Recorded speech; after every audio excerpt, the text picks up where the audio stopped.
마태복음 4장입니다.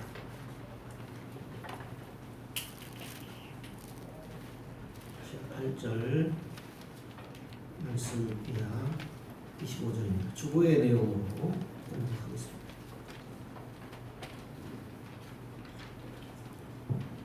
예수께서 갈릴리 호숫가를 걸어가시다가 두 형제 곧 나중에 베드로가 된 시몬과 안드레를 보셨다. 그들은 호수에 그물을 던져 고기를 잡고 있었다.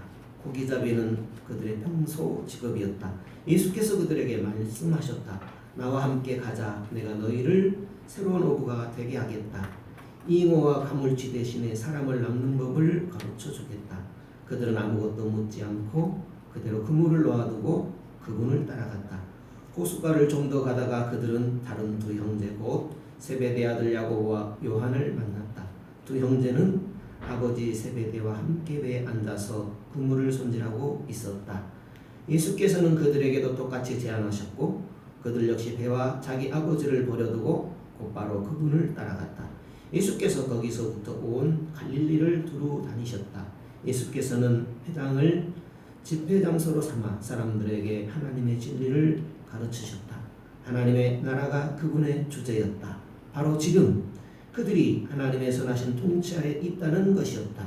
또한 예수께서는 질병과 잘못된 생활로 고통받는 사람들을 고쳐주셨다. 로마의 지배를 받던 시리아 전 지역에 소문이 퍼졌다. 사람들은 정신질환, 정서질환, 신체질환 할 것 없이 아픈 사람이면 누구나 데려왔다. 예수께서는 그들 한 사람 한 사람을 고쳐주셨다. 점점 더 많은 사람들이 모여들었고 그 행렬은 끝이 없었다.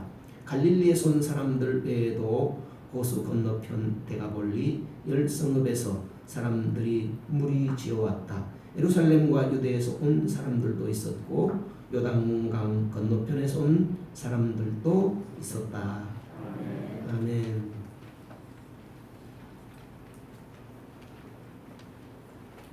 오늘도 주님의 은혜가 우리 가운데 충만하시기를 기원합니다.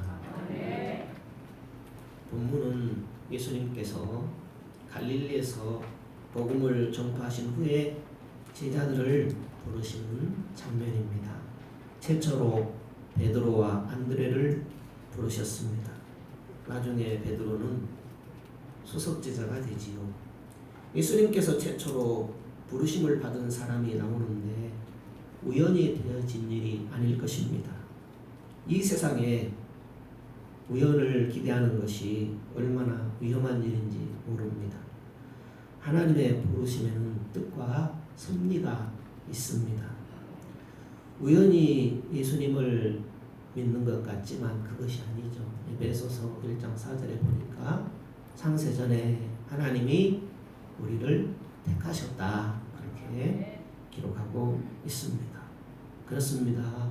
전지전능하신 그 하나님께서 오다가다 사람을 부르실 수 있겠습니까? 주님은 알고 계십니다. 베드로가 누군지 아시는 겁니다. 예수님은 제자 될 사람들이 누군지 누구보다도 잘 알고 계십니다. 베드로와 안드레 형제를 먼저 부르십니다. 그리고 다음으로 야고보와 요한을 부르시는 것입니다. 베드로는 수제자였지만 마지막까지 살았던 사람은 두 번째로 부름받았던 요한이었습니다. 요한이 나중에 요한복음을 기록하게 되지요. 요한 1, 2, 3서 그리고 요한계시록을 기록한 유명한 사랑의 사도 요한이지요. 요한은 주님의 사랑으로 충만한 사람이었습니다. 요한이 얼마나 사랑이 많았던지 예수님께서는 자기 동생들보다 제자 요한을 더 신뢰했던 것 같습니다. 예수님께서 십자가에 달리실 때에도 어머니 마리아를 부탁한 사람이 사도 요한인 것을 보면 더욱 그런 것 같습니다. 실제 마리아의 자녀들은 예수님 외에도 많이 있었습니다. 그렇지만 실제 그 마리아를 마지막까지 돌본 사람은 바로 예수님께서 부탁하셨던 사도 요한이었습니다. 그렇게 고생을 많이 하면서도 예수님의 어머니를 자기 어머니처럼 끝까지 돌본 사람이 요한이었습니다. 사도 요한의 그 무덤 근처에 예수님의 어머니 마리아의 무덤도 있다고 합니다. 사도 요한이 예수님으로부터 두 번째로 부름을 받은 것입니다. 제자들의 부르심 속에 똑같이 나타나는 사건이 있습니다. 그것은 그들이 즉시 순종했다. 즉시 순종했다라는 겁니다. 베드로는 고기를 잡다가 예수님께서 내가 너를 고기 잡는 어부가 아니라 사람을 낚는 어부가 되겠다라고 했을 때에 모든 것을 버려두고 즉시 순종했다. 이렇게 기록하고 있습니다. 제자들은 다른 생각을 하지 않았습니다. 그것을 예수님께서 아셨을 것입니다. 베드로와 안드레는 즉시 그물을 버려두고 예수님을 쫓았습니다. 그들뿐만 아니죠. 야고보와 요한도 즉시 예수님을 쫓았습니다. 그들도 그물을 깁고 있었습니다. 고기를 잡고 난 후에 그물을 손질하고 있었습니다. 예수님이 부르시자 그물을 버려두고 아버지도 버려두고 그리스도를 따라갔다고 했습니다. 영생의 말씀을 따라가는 것입니다. 영혼의 문제가 소중하다는 것입니다. 가장 소중한 선택을 한 것입니다. 부모를 버려두고 떠났다라는 말은 인간의 정보다도 우선시되는 사명인 것을 생각하게 합니다. 40년 동안 아프리카 선교를 마무리 짓고 아내와 함께 헬린 모리슨이라는 선교사님이 고향인 미국에 돌아가는 길이었습니다. 뉴욕 항구에 막 도착할 즈음이었습니다. 그 배에는 아프리카에서 휴가를 보내고 귀국하는 당시 대통령 루즈벨트가 함께 그 배에 타고 있었습니다. 배가 항구에 도착하자 대통령을 환영하는 레드카펫이 깔리고 문 앞에 빵빠레가 울리기 시작했습니다. 대통령 일행이 빠져나가니까 레드카펫은 말리고 빵빠레 소리도 그치게 되었습니다. 썰렁해진 항구를 빠져나오면서 헨리 모리스는 하나님께 불평을 했다고 합니다. 하나님, 사냥을 하고 돌아온 대통령의 환영 행사를 보았지요. 저는 40년 동안 당신을 위해 일하고 돌아오는데 저를 위한 환영은 어디에 있는 겁니까? 바로 그때 하늘에서 헨리 모리슨을 향하여 하늘에서 음성이 들려왔습니다. 헨리, 너는 아직 본향에 오지 않았다 하는 그런 음성이었습니다. 사무엘상 6장에 보게 되면 벳세메스로 향하여 가는 두 암소 이야기가 기록되어 있습니다. 성경을 읽어볼까요? 사무엘상 6장입니다. 어떤 성경은 417페이지 있는데요. 사무엘상 6장 6절에 보면 제가 그 구절 읽어드리겠습니다.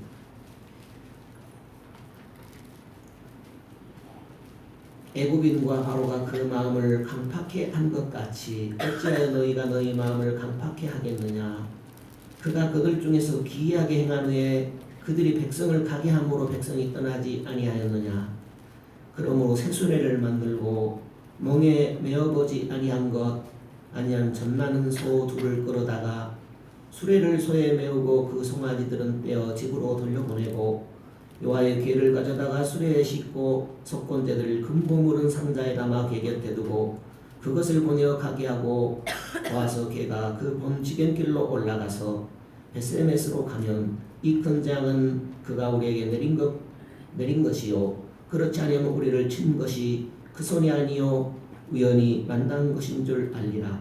그 사람들이 그같이 하여 젖나는 소들을 끌어다가 수레를 메우고 송아지들은 집에 가두고 여호와의 궤와 및 금지와 그들의 독종의 형상을 담은 상자를 수레에 실으니 암소가 벳세메스 길로 바로 향하여 대로로 가며 갈 때에 울고 좌우로 치지 아니하였고 블레셋 방백들은 벳세메스 경계까지 따라가니라.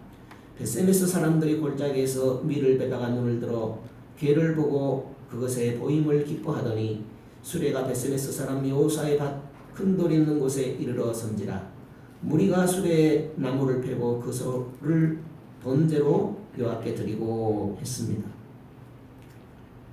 왜 두 마리 암소가 베세메스를 향하여 가고 있다고 합니까?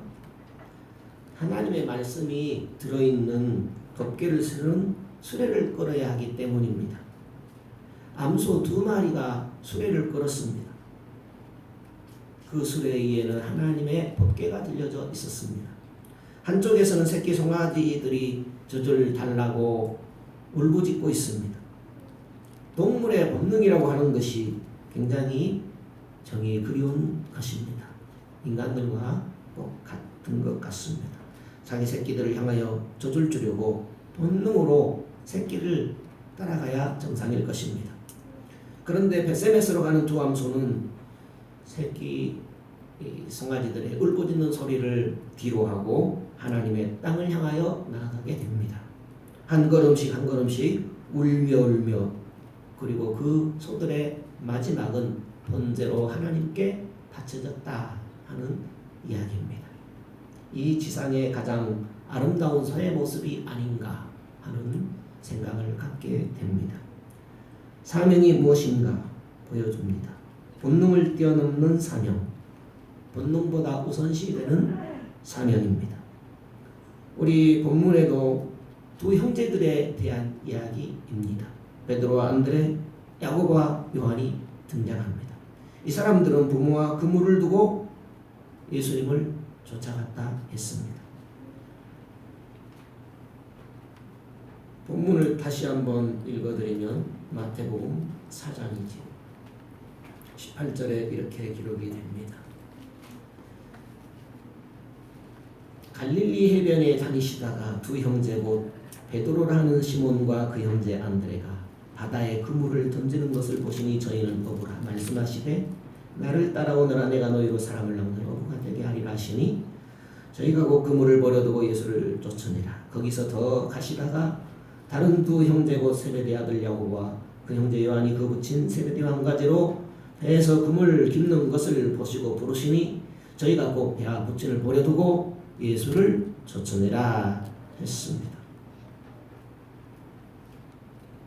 그들의 사명은 인간의 정보다도 사명이 앞섰던 것입니다. 예수 믿는 것은 본능을 넘어서게 합니다. 믿음은 사람에게서 난 것이 아니라고 했습니다. 위로부터 난 하나님의 선물이기 때문에 그 믿음이 살아있으면 인간의 본능을 넘어서게 되는 것입니다. 예수 믿는 것은 하나님의 길을 가는 것입니다. 그때 인간의 본능이 우리에게 걸림돌이 될 수 있지요. 그 가운데 가장 본능적인 것이라고 하면은 육신의 정욕, 안목의 정욕, 이생의 자랑이라 할 것입니다. 우리가 하나님의 길을 가는데 나의 못난 자, 이 세상에 속한 욕심, 그것이 걸림돌이 되는 것입니다. 더 중요한 것은 나중에는 가족관계, 아들과의 관계, 아버지와의 관계, 이런 관계 속에서 우리는 또 본능이 작동할 수 있습니다. 내 자녀는 어떻게 하지? 부모님은 어떻게 하지? 하는 이런 걱정입니다. 성경은 우리에게 말합니다. 하늘과 땅을 하나님이 지으셨다. 인생을 지으신 하나님이시다. 그 하나님이 내 부모 형제도 지으셨다. 그렇다면 그 하나님은 모두 책임지신다 라는 믿음입니다. 믿어서야 맡길 수 있습니다. 그런데 믿어지지 않으면 맡길 수 없습니다. 믿어지지 않으면 내가 뭔가를 해야 합니다. 내가 뭔가를 하려고 아주 몸부림을 치게 되는 것입니다. 물론 인간으로서 할 도리는 있습니다. 그렇지만 인간의 도리보다 앞서는 일들이 참 많이 있습니다. 나라를 위해서 가정도 희생하고 젊음도 바치는 분들도 있습니다. 본문에 제자는 무엇인가? 하나님의 자녀는 무엇인가? 라는 것을 보여주고 있습니다. 예수님의 말씀을 들었을 때에 그들은 모든 것을 버려두고 예수님을 따라갔다 했습니다. 그들은 그물을 깃다가 예수님께로부터 부름을 받았습니다. 그물과 부친을 버려두고 가면 어찌 되겠습니까? 남아 계신 아버지가 두 몫을 해야 될 것입니다. 그럼에도 불구하고 그물도 버리고 아버지도 버려두고 떠났다 그랬습니다. 이것은 어떤 우리의 상식, 일반적인 도덕 개념을 사명이 훨씬 뛰어넘는다라는 이야기입니다. 세상에 살면서 보통 상식으로 어찌 이것을 이해할 수가 있겠습니까? 성도 여러분, 믿음의 길이 무엇인가 우리는 항상 기억해야 됩니다. 먼저는 우리가 성도의 길을 간다. 저 영원한 천국에 들어갈 줄 믿어 이 땅에 사는 동안 예수를 믿는다 할 때 그것은 아브라함이 걸었던 길을 간다 이렇게 생각할 수 있습니다. 아브라함이 먼저 보여주었죠. 아브라함이 보여준 것이 무엇입니까? 그것은 하나님께 모두 맡겼다라는 겁니다. 아브라함도 한꺼번에 하나님께 모든 것을 맡기지 않았습니다. 그 가운데 중보 기도라는 것이 있습니다. 이제는 하나님께 맡기고 기도하며 살겠다. 그러면 하나님이 천사를 동원해 주시든지 다른 사람을 감동시키시든지 아니면 환경을 변화시키든지 하나님께서 내 삶을 주관하여 주실 것이라고 믿는 것입니다. 내가 기도로 살아갈 수 있는 것은 그 하나님께서 나의 삶을 주관하신다라고 이끌어 주실 것을 믿기 때문에 기도하는 것입니다. 안 믿어지면 내가 하는 것입니다. 안 믿어지면 기도할 수 없습니다. 안 믿어지니까 내가 먼저 움직이게 되는 것입니다. 또한 성도는 예수님의 사역을 뒤이어서 하는 사람이다 라는 겁니다. 예수님이 맨 먼저 어떤 사역을 했을까요? 천국 사역을 했습니다. 예수님은 맨 먼저 천국 복음을 전파했습니다. 예수님께서 전하신 복음은 세상에서 기복신앙이 아니었습니다. 잘 먹고 잘 살아라 하는 그런 복이 아니라는 것입니다. 예수님께서 전하신 것은 천국 복음을 전파하셨습니다. 천국 가는 길을 말씀하셨습니다. 23절에 이렇게 되어 있습니다. 오늘 우리 본문 23절에 예수께서 온 갈릴리에 두루 다니사 저희 회당에서 가르치시며 천국 복음을 전파하시며 백성 중에 모든 병과 모든 약한 것을 고치셨다 그랬습니다. 천국 복음이 무엇일까요? 예수 믿으면 복 받는다. 천국 복음일까요? 네, 예수 믿으면 복 받습니다. 그러나 우리가 일반적으로 생각하는 그런 복을 뛰어넘는 말씀을 하는 겁니다. 아직 예수님께서 십자가에 달리시지 않은 때에 전하신 천국 복음의 말씀입니다. 이런 것일까요? 내가 천국 복음을 전하겠습니다. 그리스도께서 십자가에 달리심으로 우리의 허물과 죄를 다 속량하셨습니다. 3일 만에 부활하셔서 사망과 죄의 권세를 다 깨뜨리셨습니다. 여러분도 예수 믿으면 모두 사망 권세 이기시고 죄를 씻음 받습니다 하고 그렇게 천국 복음을 전하셨을까요? 예수님께서 전하신 천국 복음은 과연 무엇이었을까요? 회개하라, 천국이 가까워라, 가까이 왔다 하시면서 주님께서 전하신 말씀이 무엇이었느냐 하는 것입니다. 마태복음 5장에서부터 보게 되면 산상수훈이라는 산상설교의 내용이 기록되어 있습니다. 그것은 구약의 내용을 축약한 것입니다. 구약의 내용이 다 들어있다라는 거죠. 구약의 내용을 하나님께서 주신 것은 이런 의도로 주셨다라는 것을 예수님께서 마태복음 5장, 6장, 7장에 걸쳐서 간단하게 정리한 것이 산상설교, 산상수훈의 내용입니다. 예수님의 주제는 천국을 바라보라. 천국이 가까웠다. 천국이 예수님의 천국 복음의 주제였습니다. 우리 마음에 천국이 임해야 됩니다. 그리고 우리는 이 땅을 떠나 천국에 가야 합니다. 성경은 두 곳의 천국을 이야기합니다. 마음 천국을 이야기합니다. 하늘 천국을 이야기하고 있습니다. 우리가 이 땅에서 천국을 누리지 못하면 하늘나라에서 천국이 누려지겠습니까? 이 땅에서 천국을 누리지 못하는데 하늘나라 천국이 믿어지겠습니까? 천국 복음이 무엇일까요? 하나님 나라에 들어가는 길입니다. 하나님 나라에 들어가는 복음이 천국 복음입니다. 물론 예수님을 믿어야 합니다. 예수 없이는 구원이 없습니다. 그러나 이 땅에서 하나님의 자녀로, 하나님의 백성으로, 천국 백성으로 사는 것이 무엇이냐 하는 것입니다. 천국 복음이 마태복음 5장에 나오는 팔복이라고 합니다. 팔복은 천국 백성이 받는 복, 천국 복음입니다.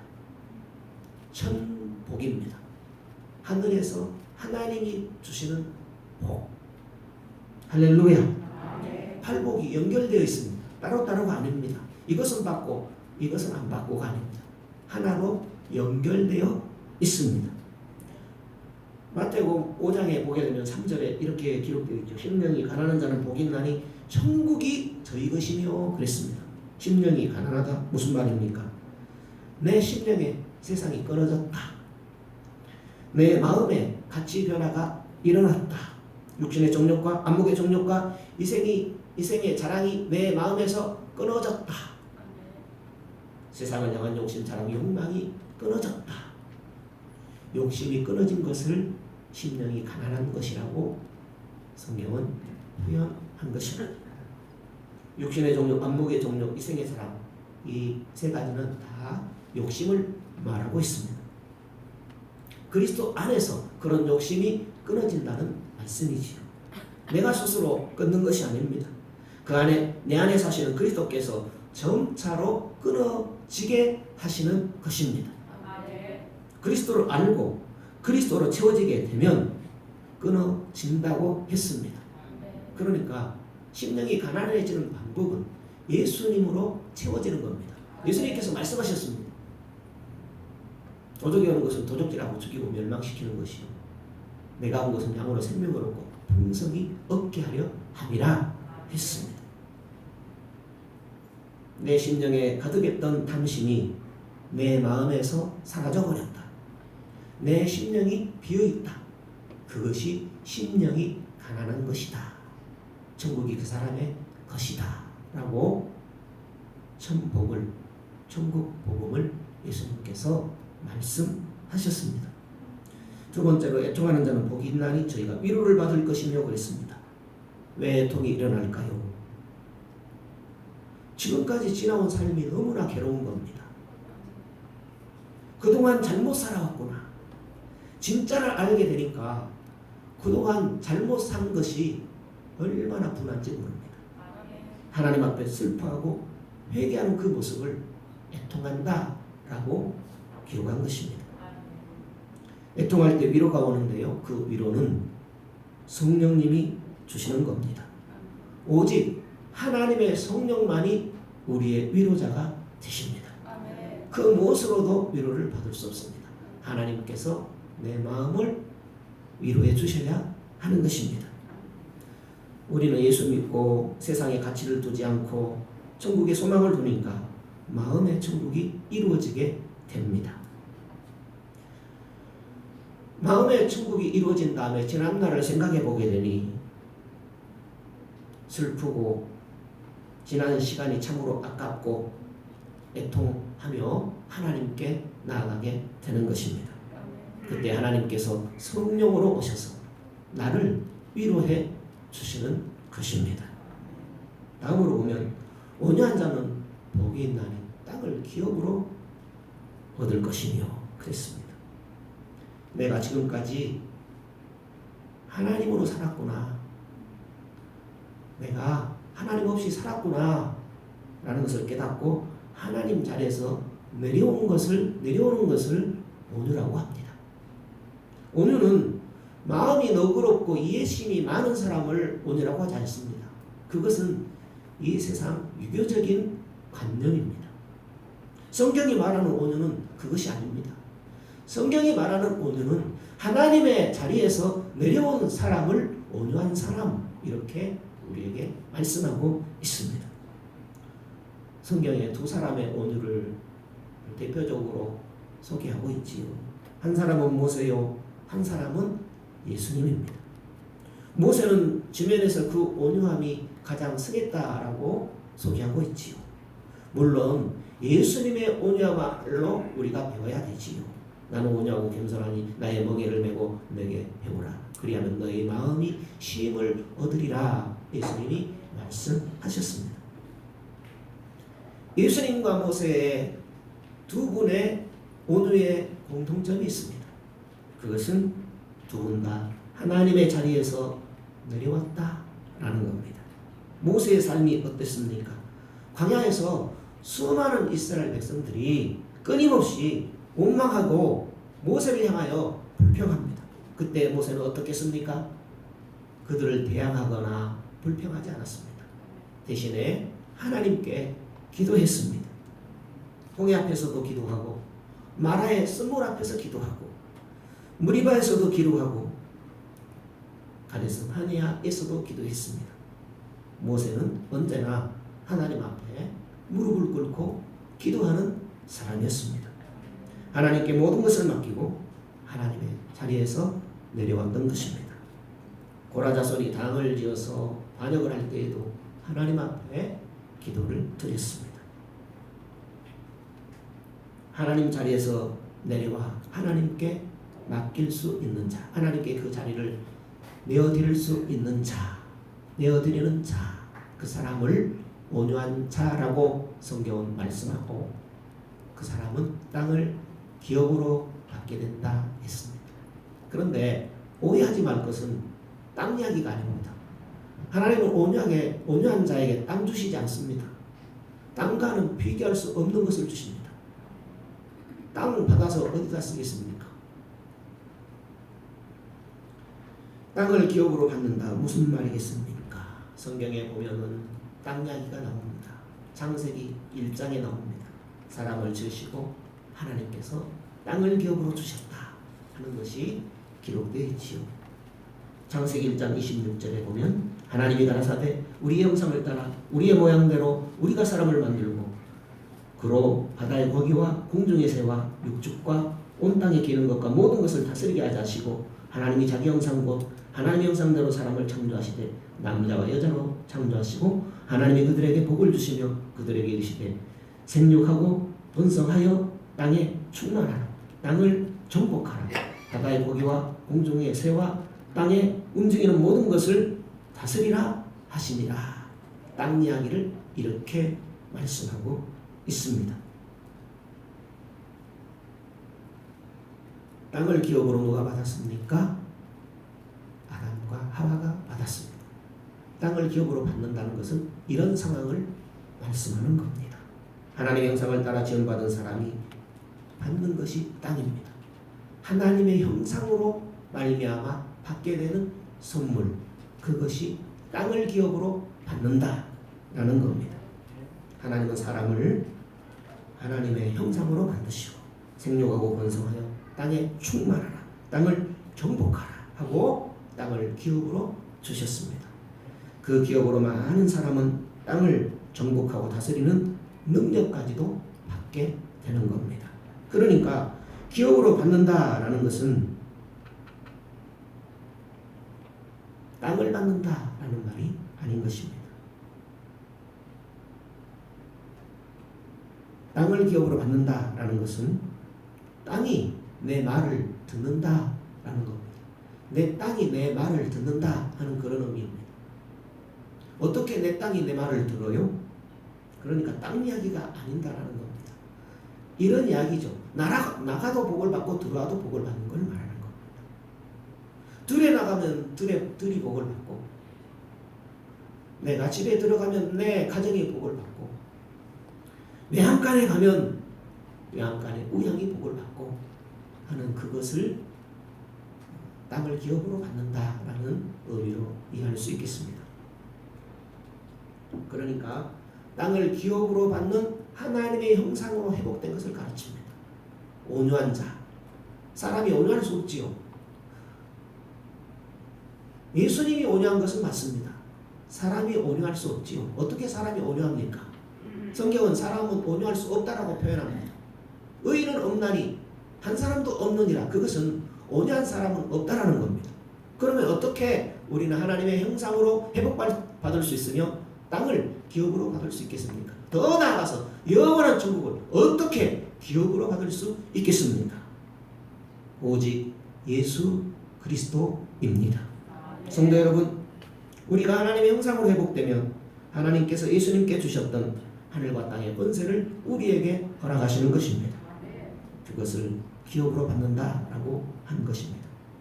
모세가 온유하게 되니까 어땠습니까? 물론 하나님이 온유로 함께 하도록 은혜를 베푸신 것이죠. 모세가 온유하니까 홍해물이 갈라져 버렸습니다. 쓴물이 달게 변했습니다. 반석에서 샘물이 터져 나왔습니다. 그렇게 땅을 기업으로 받는 은혜가 임하는 겁니다. 그래서 온유한 자가 땅을 기업으로 받는다라는 것은 이런 의미이다라는 겁니다. 그 다음에 의에 줄이고 목마른 자는 배부를 것이며 그랬습니다. 어떻게 의에 줄이고 배부른다는 말입니까? 의에 줄인다는 것이 무슨 말이겠습니까? 우리에게 의에 줄임이 필요합니다. 주님을 목말라 할 때에 주님으로 채워지게 됩니다. 주님, 내가 주님 보기를 원합니다. 내가 주님으로 채워지기를 원합니다. 나는 도대체 욕심과 탐심에서 벗어날 수가 없습니다. 나는 세상을 끊을 수가 없습니다. 주님이 도와주셔야 합니다. 주님이 주인 되셔야만 합니다. 주님이 말씀하셔야 내가 삽니다. 주님이 하셔야만 됩니다. 주님, 내 안에 오셔서 나의 주인이 되시옵소서. 내 삶을 인도하여 주시옵소서. 내 안에 주님이 주인으로 오시면 그러면 어떤 역사가 일어나는가? 그 다음이죠. 긍휼히 여기는 자는 긍휼히 여김을 받게 된다라는 겁니다. 우리가 누구를 얼마나 긍휼히 여기겠습니까? 주님의 긍휼히 여기시는 은혜가 주님이 내 안에 함께할 때에 긍휼히 여기는 주님께서 역사를 일으키시는 것입니다. 예수님이 세상에 오셔서 모든 죄를 용서하신 것처럼 내 안에 예수님께서 주인으로 역사해 주시면 모든 사람을 긍휼히 여길 수 있고 불쌍히 여길 수 있으며 허물은 덮어지게 되는 것입니다. 그 다음은 내 삶이 아니라 내 삶에 역사하시는 예수님의 삶을 살아가게 되는 것입니다. 내 삶을 통하여서 예수님이 살아간다는 말입니다. 내 속에 나만 사는 것이 아니라 내 속에서 예수 그리스도가 사시는데 점차로 예수 그리스도가 당신의 삶을 내 안에서 살아간다는 말씀입니다. 그것을 성경은 복음으로 우리에게 허락하여 주셨습니다.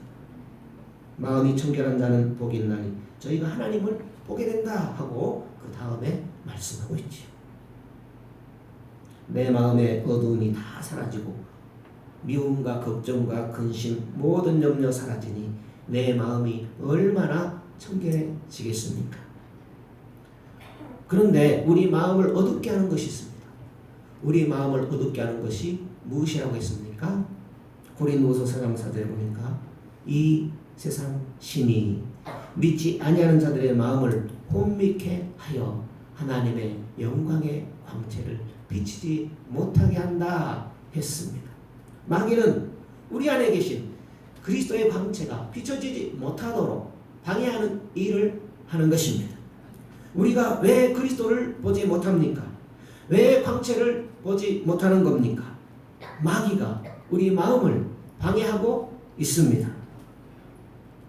그렇지만 그러나 예수님을 모심으로 마음이 청결해지게 됩니다. 예수 그리스도를 모시면 우리 마음은 청결해지게 됩니다. 청결해지면 하나님을 보게 됩니다. 그 다음은요. 화평케 하는 자는 복이 있나니 저희가 하나님의 아들이라 일컬음을 받을 것이며 했습니다. 예수님께서 화목제물로 이 세상에 화평을 주러 오셨습니다. 예수님은 우리와 하나님 사이에 화평을 허락하여 주셨습니다. 이제 예수님은 그 화평의 화목의 사명을 우리에게 맡기셨습니다. 하나님과 죄인 간에 화평케 하는 사명이 신자에게 있는 겁니다.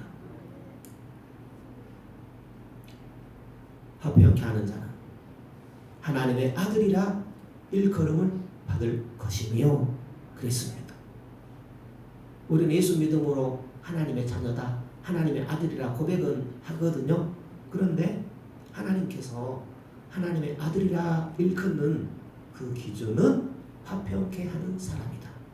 죄인과 하나님과 관계를 화평케 하는 사람이 하나님의 아들이라 일컬음을 받는다 라고 말씀합니다. 그리고 마지막으로 의를 위하여 핍박을 받는 자가 복이 있나니 그가 하늘에서 상이 크다. 의를 위해서 핍박을 받으면, 주님의 길을 걸어가면, 주님을 위해서 핍박을 받으면 하늘에서 상이 크다. 그렇게 말씀하고 있습니다. 그런데요, 힘이 있어야 핍박을 받아도 즐거워하고 기뻐할 일이 아니겠습니까? 머리로는 아는데, 그래서 하나님의 아들이 되고 천국의 상을 받을 줄 머리로는 아는데 막상 핍박이 왔을 때, 어둠이 왔을 때 믿음으로 기뻐하고 즐거워할 수 있는 그 힘이 있어야 믿음으로 기뻐하며 즐거워하며 나아갈 수 있지 않겠습니까? 힘이 없으면 어떻게 핍박 앞에 즐거워하고 기뻐하면서 믿음으로 나아갈 수 있겠습니까? 주님이 내 안에 계셔야 합니다. 믿음은 핍박을 이겨냅니다. 믿음은 주님이 이기셨다는 믿음입니다. 주님이 승리하셨다는 그 믿음을 붙들고 나아가는 것입니다. 그 믿음이 머리에서 머무는 것이 아니라 가슴으로, 생활로 나타나야 하는 것입니다. 성경에 뭐라고 합니까? 핍박을 받을 때 기뻐하고 즐거워하라. 왜요? 우리의 상이 크기 때문이다 그랬습니다. 예수님이 천국 복음을 전하셨습니다. 천국 복음이 무엇입니까? 예수님을 믿고 잘 먹고 잘 살아는 것입니까? 그것은 100분의 1도 안 된다라는 것을 성도들은 꼭 기억해야 됩니다. 하나님의 자녀가 될 수 있는 길로서 천국 복음을 주셨습니다. 천국 복음은 이 땅에서 하나님의 자녀로 살아가는 길입니다. 천국 복음은 그리스도를 더 누리고 천국을 더 누리게 합니다. 천국 복음은 내 심령의 천국입니다. 천국 복음은 내가 날마다 새로 태어나게 합니다. 천국 복음은 사람을 한 번만 새로 나게 하는 것이 아닙니다. 천국 복음은 날마다 나를 새로 나게 합니다. 하나님 말씀은 살아있습니다. 내 영혼을 살립니다. 내 영을 살립니다. 내 혼을 살립니다. 내 생각도 살립니다. 내 범사를 살려냅니다. 날마다 새로워지게 하는 천국 복음입니다. 날마다 새로워지고 날마다 살게 하는 천국 복음입니다. 그리스도를 누리고 천국을 충만히 누리시기를 기원합니다.